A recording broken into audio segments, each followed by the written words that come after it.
अस्सलाम वालेकुम नाज़रीन, मैं हूं रिजवान शहजाद। एक नए व्लॉग में खुश आमदीद। नाज़रीन, आज एक दिल खराश खबर सामने आई है कि जब डैलस में अमेरिका के अंदर इमिग्रेशन के एक दफ्तर के ऊपर एक खौफनाक हमला हुआ है,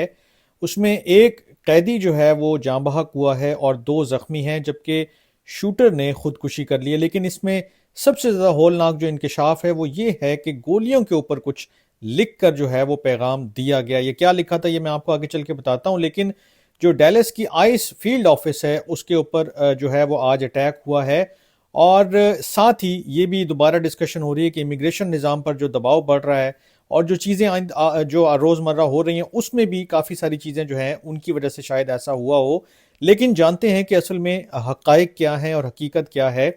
ये जो हमला है बेसिकली बुध की सुबह तकरीबन 6:40 पर हुआ है, जब हमलावर ने करीबी इमारत की छत से फायरिंग की है। उसने आइस ऑफिस के ऊपर फायरिंग की है और पुलिस के रेडियो पैगाम में भी ये साफ कहा गया है कि स्नाइपर ऑन द रूफ। तो ये जो कम्युनिकेशन है वो भी सामने आ चुकी है और फायरिंग का जो निशाना बने हैं वो आइस ऑफिस और उसके सैलीपोर्ट एरिया में खड़ी एक वैन थी, जहां हिरासती अफराद मौजूद थे। एक कैदी जो आइस की डिटेंशन में था वो मौके पर जाँ बहक हुआ, हलाक हो गया, जबकि दो जो हैं वो शदीद जख्मी हैं और इस वक्त अस्पताल में हैं।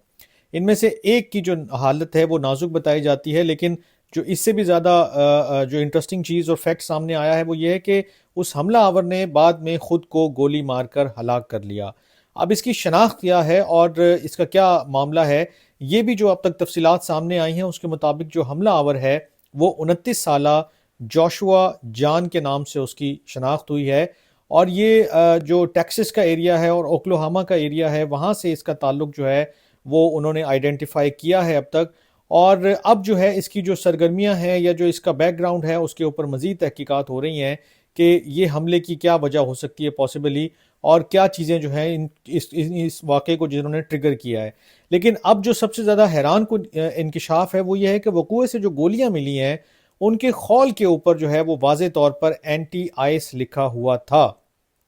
ये बात इसकी अलामत है कि हमला शायद इमिग्रेशन इदारे से जो नफरत है या जो सियासी मकसद से किया गया है, ये दोनों कॉजेज हो सकते हैं और डीएचएस ने भी इसे टारगेटेड अटैक करार दिया है। अब जो इसके ऊपर अभी तक का रद्द अमल आया है, जो चीज़ें अभी तक खुल के सामने आई हैं, उसमें होमलैंड सिक्योरिटी जो है उसने क्या कहा है, वो ये कहते हैं कि ये वाकया आइस के खिलाफ नफरत पर मबनी एक वाकया है। और जो टेक्सास के गवर्नर हैं ग्रेग एबट, उन्होंने जो तहकीकात के लिए रियासती वसाइल हैं उनको देने का भी ऐलान किया है कि हम पूरी जो है वो तफ्तीश में मदद करेंगे कि इस वाक़े की तह तक पहुंचा जाए। सेनेटर टेड क्रूज और नायब सदर जेडी वैंस जो है उन्होंने भी बयान दिए हैं और वो आइस अफसरान और कैदियों पर जो हमले हुए हैं उन्होंने कहा है कि ये नाकाबिल कबूल हैं और ये जो नफरत अंगेज बयानियाँ हैं इसको बंद होना चाहिए।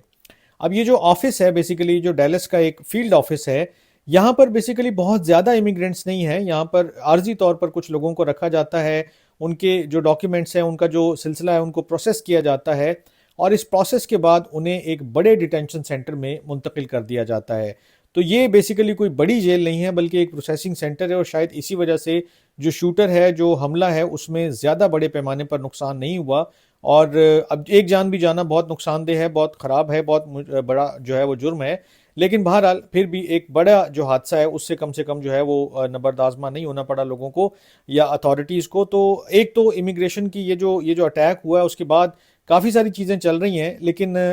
कम से कम अफवाहें बहुत ज़्यादा चल रही थी कि ऐसा हो गया वैसा हो गया। तो ये जो फैक्ट्स हैं वो मैंने आपके सामने रखे हैं और कोशिश की है कि इसमें कोई इधर उधर की चीज़ ऐड ना हो। और इससे जो दोबारा एक डिस्कशन जन्म ले रही है, एक चीज़ जो खुलकर सामने आ रही है, फिर लोग जो है वो इमिग्रेशन पॉलिसीज़ के ऊपर बात करना शुरू हो गए हैं। वो बात कर रहे हैं कि क्या जो आइस कर रही है, जो डीएचएस कर रहा है या जो गवर्नमेंट की इस वक्त अप्रोच है वो दुरुस्त है, या इस तरह के जो वाक़यात हैं वो वंस इन अ वाइल हो जाते हैं और उसके पीछे जो मोटिव्स होते हैं जब उन तक बंदा पहुंचता है या अथॉरिटीज़ पहुंचती हैं तो फिर पर्सपेक्टिव बदल जाता है। लेकिन इससे एक तक़वियत इस ख्याल को भी मिल रही है कि ये जो एंटी आइस जो सेंटिमेंट है ये काफ़ी दिनों से जो है वो नज़र आ रहा है। लोग जो है वो गिरफ्तार करने जब अथॉरिटीज़ पहुंचती हैं, जो भी आइस के हुकाम पहुंचते हैं या और कोई इदारे पहुंचते हैं तो उसमें भी मुदाखलत करते हैं। और मे बी ये इनका ताल्लुक अभी चूँकि सामने आया है, ज़्यादा तफसीलात सामने नहीं आई हैं, تو ان کا کوئی ڈائریکٹ کنیکشن بھی سامنے آ سکتا ہے آئندہ آنے والے دنوں میں، ان کی فیملی کا، ان کے دوستوں کا، یا کسی اور شخص کا، کہ شاید وہ کسی ایسی چیز سے گزرے ہوں کہ جو آئس کی ڈیٹینشن میں رہے ہوں، یا اور کوئی معاملہ ہوا ہو جس کی وجہ سے شاید یہ ٹریگر ہوا، یہ ساری چیز جو ہے یہاں تک پہنچی ہے۔ لیکن یہ بہت افسوسناک ہے، یہ بہت ہی جو ہے وہ ایک تکلیف دہ معاملہ ہے، کیونکہ کسی بھی شخص کی جان جانا، اور پھر جو زخمی ہیں وہ بھی بڑی کرٹیکل ہیں، ابھی ہاسپٹل میں ہیں، یہ ایک بڑا تشویشناک معاملہ ہے۔ اور اس میں ابھی تک جو آئس کی جانب سے ایک میں چیز دیکھ رہا تھا کہ کوئی بھی جو فیلڈ آفیسر ہے یا جو آئس کا آفیشل ہے یا کوئی اہلکار ہے وہ زخمی یا ہلاک نہیں ہے۔ اس حوالے سے بھی کچھ ریومرز چل رہی تھی، لیکن بہرحال انہوں نے اس کو ڈینائی کیا ہے، اور صرف یہ جو فیکٹس ہیں ابھی انہوں نے یہ جو ہے وہ ریلیز کیے ہیں اور پہنچائے ہیں لوگوں تک۔ تحقیقات جو ہیں وہ اس کی جاری ہیں، اس معاملے کی تہہ تک پہنچنے کی کوشش کی جا رہی ہے کہ آخر کیا چیز تھی جو اس کا ریزن بنی ہے، لیکن جو اب تک کی تفصیلات تھی وہ میں نے آپ کے سامنے رکھی ہیں۔ آئندہ بھی جو اس حوالے سے تفصیلات سامنے آئیں گے وہ بھی میں آپ کے سامنے رکھتا رہوں گا۔ ایک نئے ولاگ تک کے لیے اجازت دیجیے، اپنا بہت خیال رکھیے گا، اللہ نگہبان۔